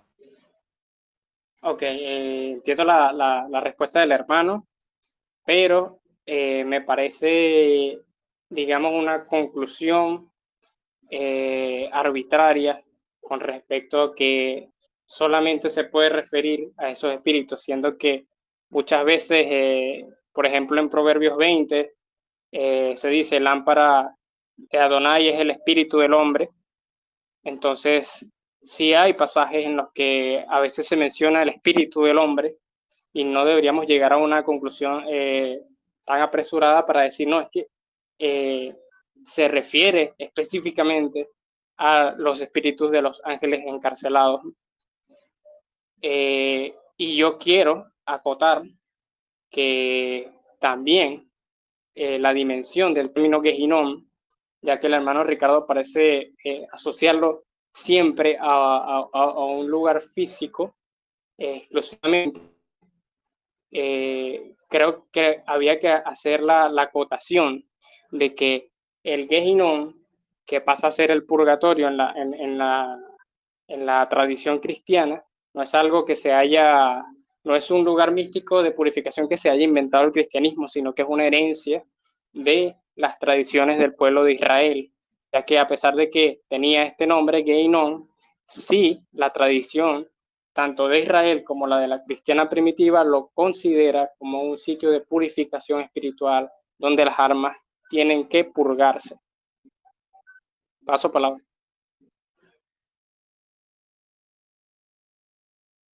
Muy bien, listo. Entonces vamos a la segunda pregunta del hermano Ricardo Morales. Cuando estés listo, por favor. Ok. Bueno, según ustedes los católicos dicen que ustedes le hacen culto a los santos de las imágenes de las personas fallecidas, porque según ustedes ya están en el cielo. ¿En qué momento resucitaron? Y bueno, si me lo puede mostrar con la Biblia. O solo es una enseñanza enseñada por, en este caso, el magisterio de la iglesia. Quisiera que me demostrara eso con la Biblia o si es una enseñanza de la tradición de la iglesia, pues. El culto a las imágenes de las personas fallecidas. Sí, ¿en qué León, momento ¿entendió la resucitaron, pues? pregunta? ¿En qué momento resucitaron? ¿Y dónde se ve eso en la Biblia o en qué parte del magisterio la enseña? O sea, eso es lo que quiero saber. León, ¿entendió la pregunta? Listo, listo. Adelante, compañero. Tiene 3 minutos para responder. Bueno, como ya se ha aclarado, la veneración a los íconos siempre se transmite a los prototipos que estos representan. Y bíblicamente siempre ha habido una dimensión de honrar a todos los grandes patriarcas. Ustedes no sé si pueden apreciar dentro de la tradición judía o dentro de la tradición islámica siempre se les llama padres a algunas personas o se les honra a los grandes profetas, patriarcas, en el mismo sentido que las otras religiones como el judaísmo puede llamar a Abraham padre, nosotros perfectamente podemos decir que María es madre y no hay ningún problema. El momento de la resurrección, como ya lo expliqué anteriormente, es un contexto en el que hay que entender la teología del cuerpo místico de Cristo y entender por qué ellos pasan a la vida por el simple hecho de morir, pero morir en Cristo para formar parte de ese cuerpo. Cuando como el cuerpo de Cristo tiene poder sobre la muerte, todos aquellos que se unen a Él están vivos y resucitan conjuntamente con Él, porque es el cuerpo de Cristo, y tiene la cabeza que es Él mismo. Y con respecto a la iconografía, pues ya he recalcado varias veces que no es propiamente una veneración hacia el icono, no es un respeto y una honra hacia el icono, sino que básicamente se transfiere al prototipo para honrar a la persona que representa. Incluso, aunque se vea mucho en el pópulo, muchas cosas que el mundo evangélico tiene un poco de problema con la comprensión de los católicos en esa parte, que los ven, por ejemplo, inclinarse o besar, 1 minuto. no tiene nada que ver con eso, porque no es la tría. Nosotros podemos ver en Éxodo y en otros pasajes, por ejemplo, en Éxodo Moisés salió a recibir a su suegro, se inclinó delante de él y lo besó, y eso no significa que lo esté adorando ni que le esté dando culto a su suegro. Paso palabra. Muy bien. Entonces, por favor, silencia tu micrófono. Pasamos entonces a los 3 minutos de refutación del hermano Ricardo Morales. Ricardo, cuando estés listo, puedes comenzar.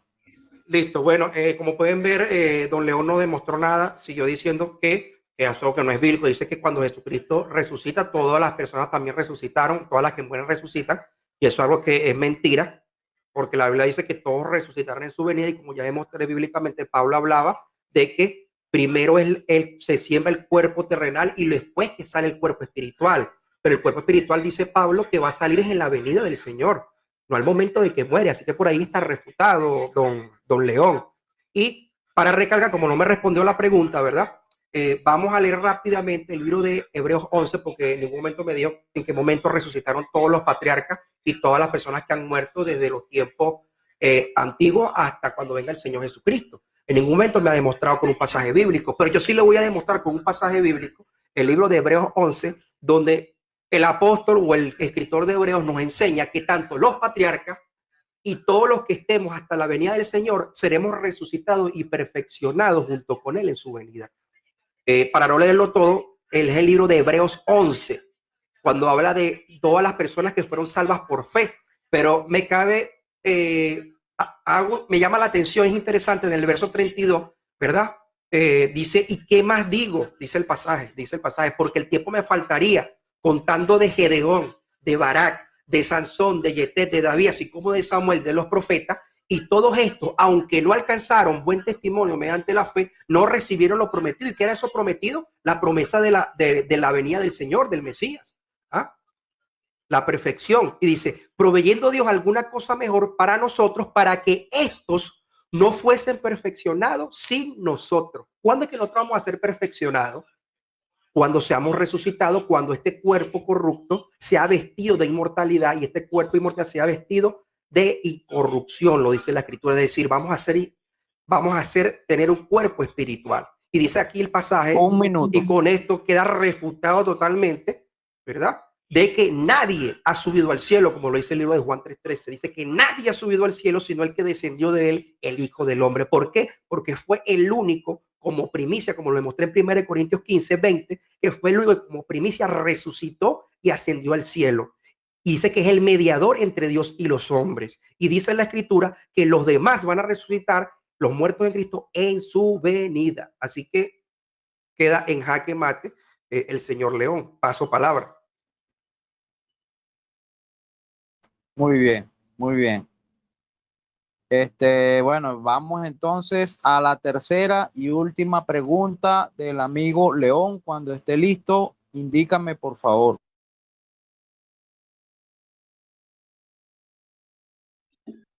Listo, amigo.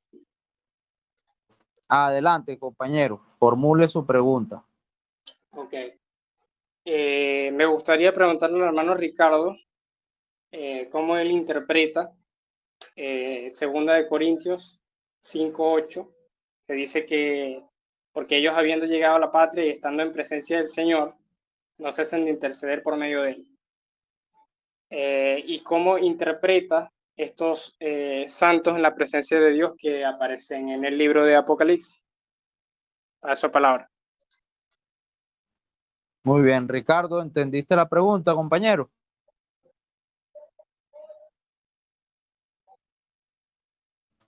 Ricardo, ¿entendió la pregunta? Ya que no activo el micrófono. Ajá, me citaste 2 Corintios 5:8, ¿verdad? Ajá, y el pasaje del Apocalipsis donde aparecen los santos. Donde sale que los muertos están haciendo clamor en el altar, ¿cierto? Ese es el pasaje. Ok, listo. Adelante, pues. Tiene 3 minutos. Vamos a leer claramente. Bueno, vamos a leer porque me gusta leer el pasaje en su contexto, ¿verdad? Vamos a leer el 2 Corintios 5, que es el que está citando. Vamos a leerlo desde el 6. Dice, así que vivamos confiadamente, siempre y sabiendo que entre tanto que estamos en el cuerpo, estamos ausentes del Señor, porque por fe andamos no por vista, pero confiamos y más quisiéramos estar ausentes del cuerpo y presentes en el Señor. Por lo tanto, procuramos también ausentes o presentes serle agradable, porque es necesario que todos nosotros comparezcamos ante el tribunal de Cristo para que cada uno reciba según lo que haya mientras está en el cuerpo. Por eso es muy importante leer el pasaje. Aquí lo que está diciendo el apóstol Pablo es como que yo diga, oye, yo quisiera estar, un ejemplo, yo quisiera estar en Argentina, Eso es lo que está diciendo el apóstol Pablo. Más quisiéramos estar ausentes del cuerpo, pero presentes en el Señor. ¿Ve? O sea, yo quisiera estar con el Señor, dice el apóstol Pablo, pero procuramos también ausentes a presentes, serle agradables a Él. Y mira lo que él termina diciendo, pero es necesario que todos nosotros comparezcamos ante el tribunal de Cristo para que cada uno reciba según lo que haya hecho mientras estaba en el cuerpo. Ahora la pregunta es, ¿cuándo se va a recibir? ¿Verdad? Por eso es importante leer el contexto. Las promesas, el día de la resurrección. Por eso lo dice Juan 5:25, Juan 5:28.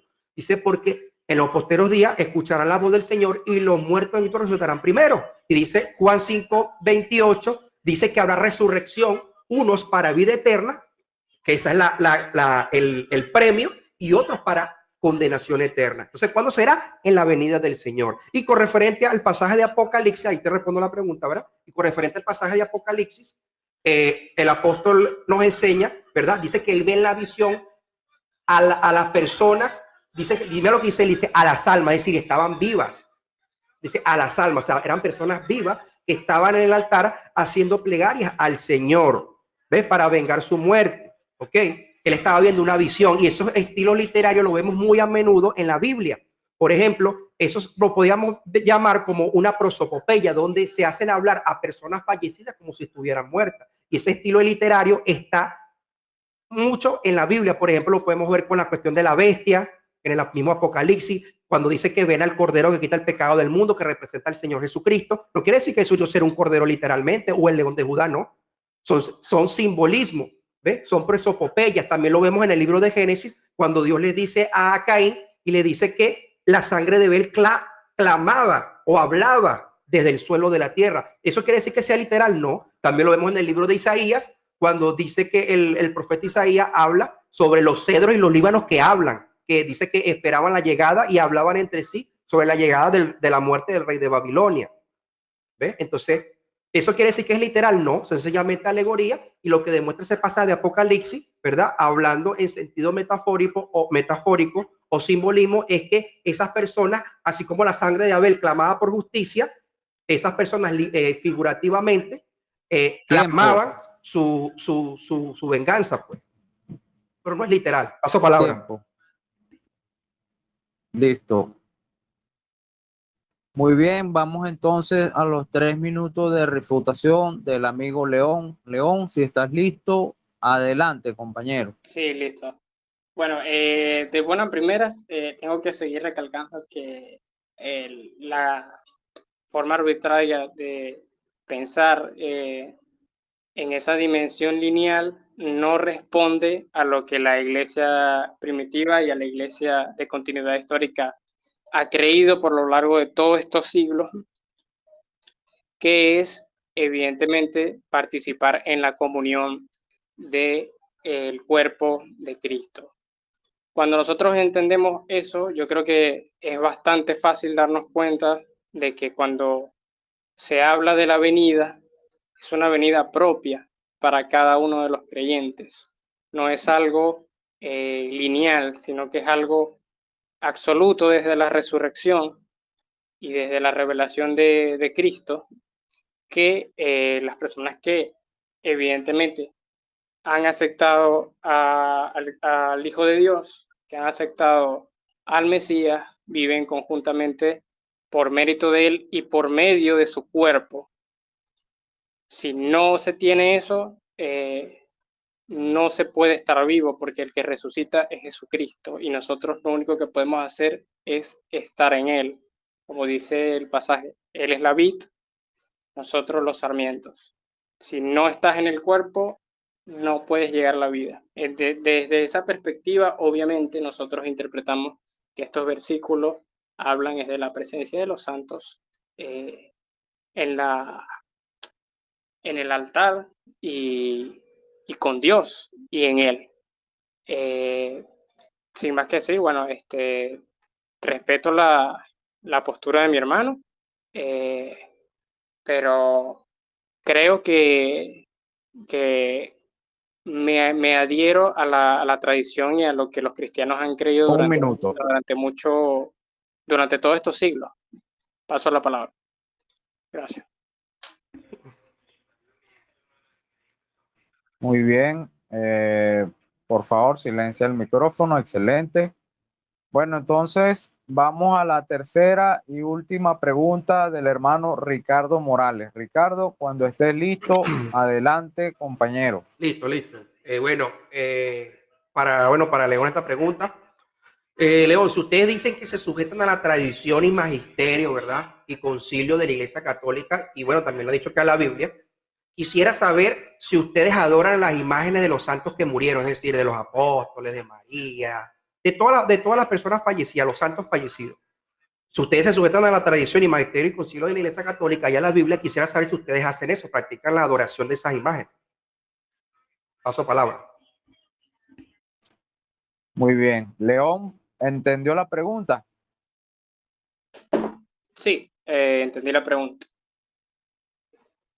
Adelante, compañero. Tiene 3 minutos para responder. Bueno, básicamente en el marco de la tradición y el magisterio católico siempre se ha hecho la distinción entre la dulia y la latría. Obviamente la latría siempre se le va a dar a la Trinidad, Padre, Hijo y Espíritu Santo, ambos sustancialmente el mismo Dios. La segunda persona se hace presente en la Eucaristía y desde luego podemos ver en el santuario católico a personas adorando frente al altar donde se encuentra la Eucaristía, y eso es lo que se conoce como adoración eucarística. En ese caso adoramos solamente a Jesús. Sin embargo, es bien conocido que la palabra adoración viene de la raíz reverenciar, y también se suele decir que la dulia sería un tipo de reverencia hacia todos los demás miembros de la comunidad, incluso los que están vivos, los que están en la iglesia triunfante, que serían los santos. Y es por eso que la iconografía siempre está presente alrededor de todo el altar y está presente en el culto cristiano. Cuando uno es católico y va al santuario a hacer culto, es perfectamente normal ver que está lleno de iconos, rodeado el altar. Se hace reverencia frente al altar donde pueden haber muchos iconos, y por eso que se puede a veces malinterpretar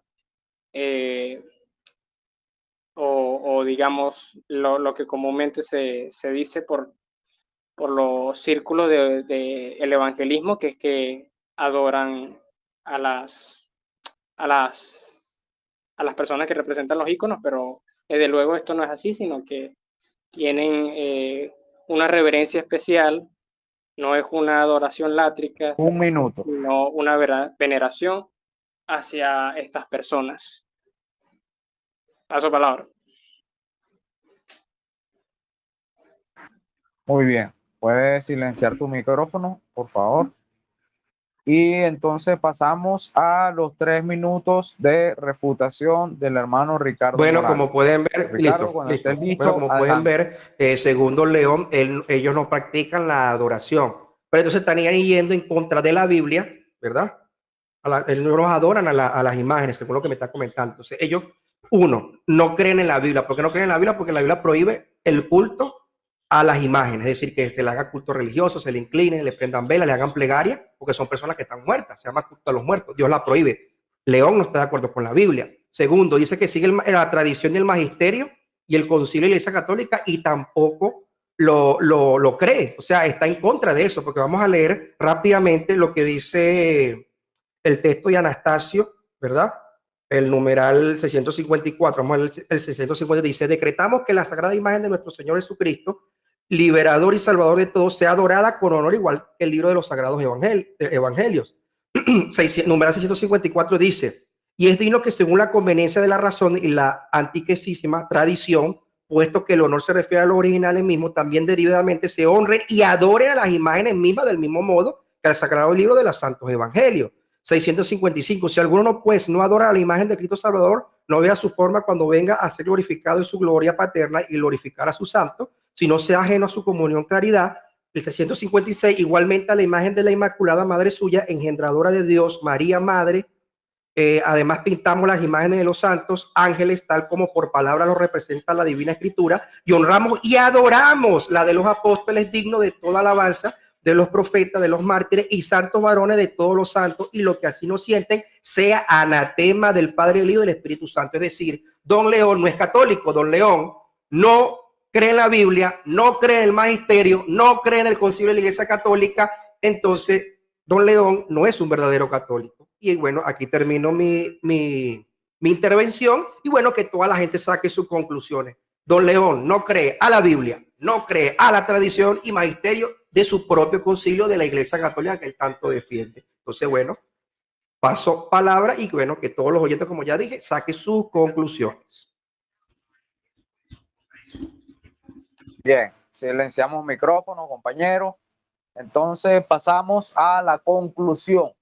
A la conclusión del debate, vamos a hacer un breve saludo de despedida que va a constar de 2 minutos, que les ha parecido el debate, y de una vez damos por concluido entonces el debate. León, por favor, tienes 2 minutos para despedirte. Adelante. Ok, perfecto. Un gusto compartir este conversatorio con el hermano Ricardo, con el hermano Enrique. Siempre es un placer conversar sobre estos temas súper interesantes para que conozcamos más la doctrina de nuestros hermanos, qué es lo que creen, por qué lo creen, cómo lo creen. Y me parece fundamental para construir un diálogo bastante honesto entre todas las partes que conforman el espectro del cristianismo. Gracias a los compañeros.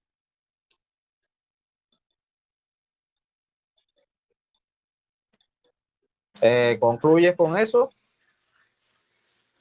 Sí, concluyo. Ok, muy bien. Silencia tu micrófono, por favor. Entonces vamos a los 2 minutos de conclusión y despedida del hermano Ricardo Morales. Por favor, adelante. Bueno, como todos podemos ver, el señor León no demostró nada. Como pudimos ver claramente por las escrituras, la Biblia jamás enseña el culto a las imágenes. O sea, no es que prohíbe las imágenes, como ya demostré, porque si no todos seríamos pecadores, sino que él prohíbe es el culto a las imágenes, que se le rinda tributo o cultos religiosos a ellas, se le incline o le hagan plegaria, ya que como podemos ver, todas esas personas están fallecidas, como ya expliqué, no hay obra ni trabajo ni ciencia sabiduría cuando la persona muere, y volverán a vivir solamente cuando venga la resurrección de los muertos. Eso es lo que enseña la escritura. Y bueno, cabe recalcar, como ya expliqué, al final de mis preguntas, bueno, por lo que veo, el señor León no, no cree en su magisterio de la iglesia, no cree en la Biblia, no cree en la tradición católica, como ya vimos, ya demostré, leí parte de su magisterio, de sus tradiciones, y él no cree en eso. Aquí lo acaba de demostrar claramente. Así que bueno, que la gente saque sus conclusiones de quién está enseñando la verdad acorde a su creencia y acorde a lo que enseña la palabra de Dios. Y bueno, me despido desde Venezuela, Valencia. Ya son las 8:06 p.m. y bueno, como vuelvo y repito, que sea el público, porque este debate no fue para que yo convencerlo a él o él me convenga a mí, no. Este debate es para edificación de los que nos escuchan por el canal de YouTube, por las redes sociales, por Facebook, por Telegram, y que sean ustedes, amigos, oyentes, que saquen sus conclusiones, cuál es la verdadera doctrina enseñada por medio de los apóstoles y nuestro Señor Jesucristo. Por eso la Biblia dice, me despido con este pasaje bíblico, que fundamentado bajo el fundamento de los apóstoles y profetas, siendo la principal piedra del ángulo nuestro Señor Jesucristo. Y bueno, me despido y saludos a todos, gracias y paz. Que el Señor que nuestro Señor Jesucristo, Padre, y nuestro Señor Jesucristo los bendiga en gran manera. Gracias y paz. Bueno, un placer haber estado compartiendo esta tarde, noche con todos ustedes. Por aquí también se despide vuestro moderador, @EnriqueM83.